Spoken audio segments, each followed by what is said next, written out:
Oh my god! You just said them all I out. almost fucking died. We're at the point where I'm over the stock car. It just doesn't do it. So the first step to getting this Ferrari where we need it to be is an exhaust. The answer for the first mod is always an exhaust. Armatrix has sent out their Valvetronic catback system for the Ferrari. It looks really good. I'm a little nervous to do this install because this will be our first modification of like taking apart what a Ferrari was designed to be. And I know this is probably gonna stir up a lot of controversy in the comments, so if you wanna fight about it, go in the comment section down below. I think it's gonna be really easy, Teach. We've done so many exhausts before. Yeah, you know what, the FD's exhaust, top 10 hardest things to deal with. This exhaust is gonna be just as easy as doing the door handles, Teach. We're gonna start off by taking off the rear diffuser, then by taking off this body panel. Then unfortunately, I don't want to, but we're gonna have to take off this rear bumper. And then we're gonna start taking apart and putting together this exhaust. So it's actually not very long at all, but it does come in a couple of pieces. The exhaust really only goes back a foot into the car, but I do wanna point out that this exhaust is made out of what looks to be titanium, and they even have a thermal coating on these pipes too, which will help with the heat that this exhaust will be putting off. Because one of the things that I've always read about that you should be careful with when you're doing aftermarket exhaust on Ferraris and stuff is Ferrari designed this exhaust to work exactly how they wanted it to. I know that sounds kind of weird, but when we take off like the heat shield and whatnot for this exhaust, we're now allowing a lot higher temperatures to be in the bay than what it was designed for. The fact that this does have some thermal coating on it does make me rest a little bit easier at night. It comes with this remote. When we're in the car and we want it to be loud, we can open up the valves and then we can close the valves, which is a nice thing, not only for the police here in California, but when you're at home and you're in your garage and we're gonna start this thing up at 7 a.m. because we're going to a car meet or car show, whatever it is, we can start it with the closed valve so it's at a lower decibel reading. And then when we get out of the neighborhood and we're ready to rip it, we can open up the valves, the car will be louder and we can enjoy it a little bit more. That being said, we're gonna start dismantling everything on this 458 and just jump right into it.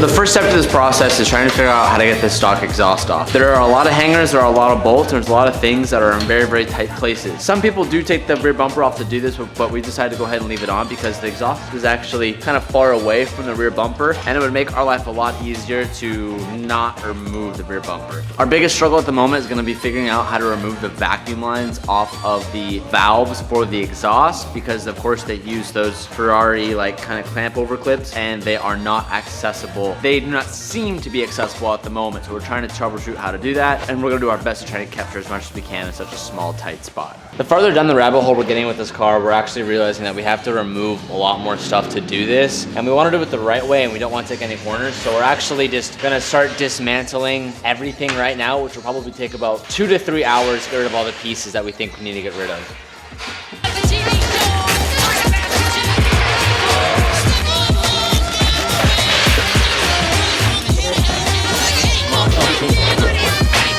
We just tackled the biggest thing about this car. I don't know how much TJ has told you, but we took the air box out. We took apart the air box. We took apart the vacuum lines. We took all the bolts out of the exhaust, especially these clamps. Took us about 3 hours, something like that. More than that. More than that? 3 or 4 hours. I wasn't paying attention. And there's no instructions for this. Online, there's like some DIYs on forums, but there's no videos of anything. Kind of made everything more difficult, as you could probably assume. We have the exhaust sitting on a jack. You can see the exhaust here. It's free The muffler's floating. here, and then the mufflers go back to these like bypass, or back to like, I don't know what you'd call that, a mid pipe with a cat on it. Then that goes to the header. So we're taking everything off from right here back. So we have both of the like V-band type kind of clamps. Those are both disconnected. We have these heat shields disconnected. Our theory right now is that if we lower this jack, we can tip out the exhaust and pull it out. But it's the theory. Do it slowly, Teach. It's really hard to get this thing to budge. We've removed every single hose clamp and we've kind of have it tilted down, but we need this to tilt down and fall out, and then we can take out the mid pipes.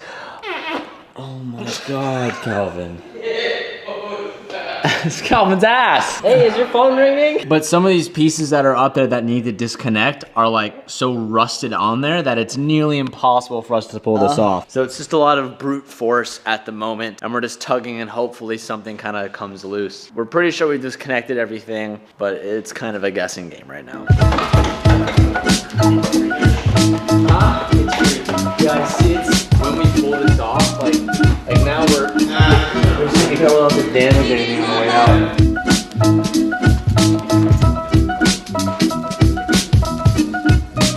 Oh, I got it! I got it. Okay, come to the other side, do the same thing on that side. It's heavy. Here. Yeah, you can pull this out. Whatever you did on that side, you gotta do it. Yeah. Put this on this side. Oh my god. Oh my god. I got it. I have all of it. You sure? Feels like it, dude. Yeah, keep going. 3 seconds there. You got it! Oh god, that thing is heavy. Oh. Alright, next step. There's still more of the exhaust left. Cats. This one's easy. Oh man. Where are you grabbing from? I'm just gonna pull it. From out from underneath. Yeah. You should try to pull it towards. Oh, yep.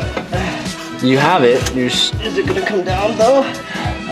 it's very, very close. Drop on me. Just some stuff, just some broken stuff. We've kind of made, not a discovery, but we kind of realized something that we just didn't know. I thought that the system we were installing was a catback system, meaning that it replaces the exhaust from the main cat's back. Now that I'm getting deeper into it, this is actually a header back system. So you can essentially break the exhaust down into 3 parts in the 458. You have the headers, then you have like a mid pipe which contains the cat portion, and then beyond that you have like the muffler section where the valves are. Now upon realizing that, we're doing a complete header system back. So we're deleting the cats and doing like pretty much just like test pipes.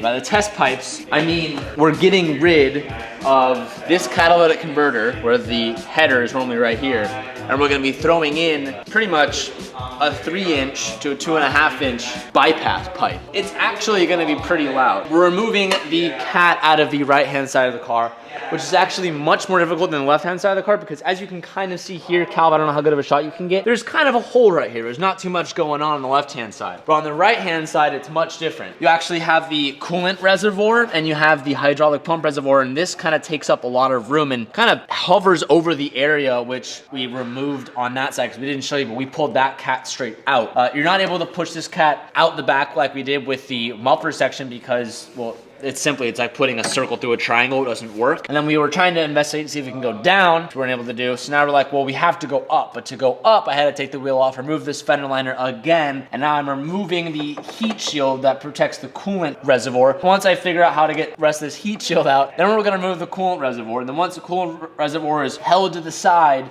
we're gonna try to lift this up, and we'll film it this time. It's pretty difficult. More so what I'm getting at is we're actually doing more of an exhaust system than I had originally realized, which is dope. It should be significantly louder with this new exhaust setup. So I'm gonna go ahead and continue removing this, try to get all the heat shield out of the way, try to remove this coolant reservoir, and we'll see if we can get this cat out of the car.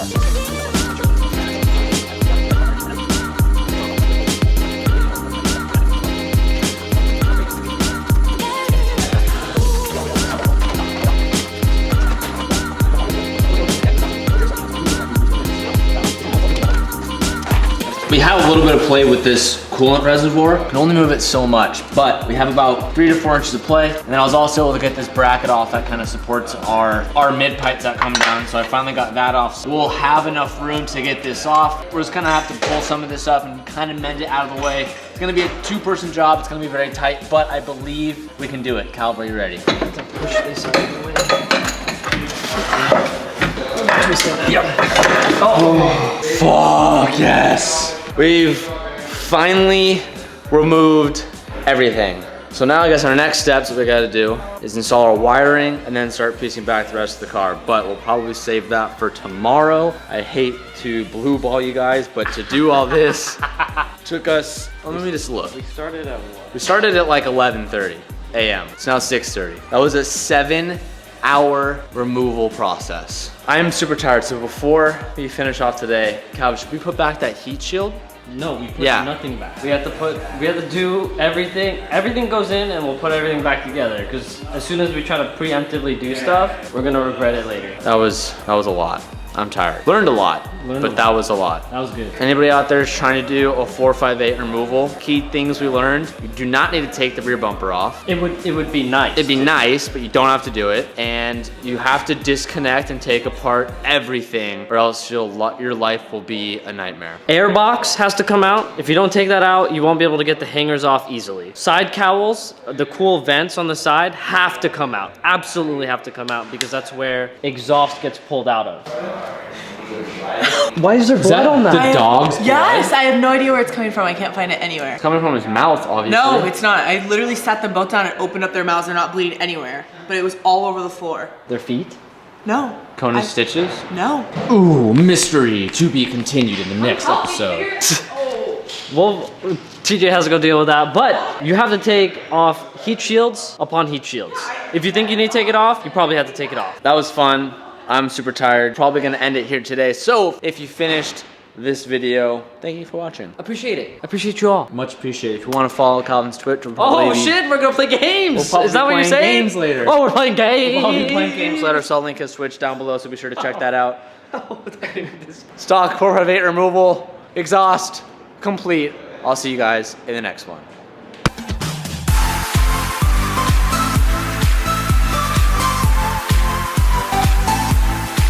Check out this premium condensation. As much as this is a good thing, we're gonna change it out. Here we have the new Tom's tail light. This is essentially Miley's new booty cheek. Let's go install it.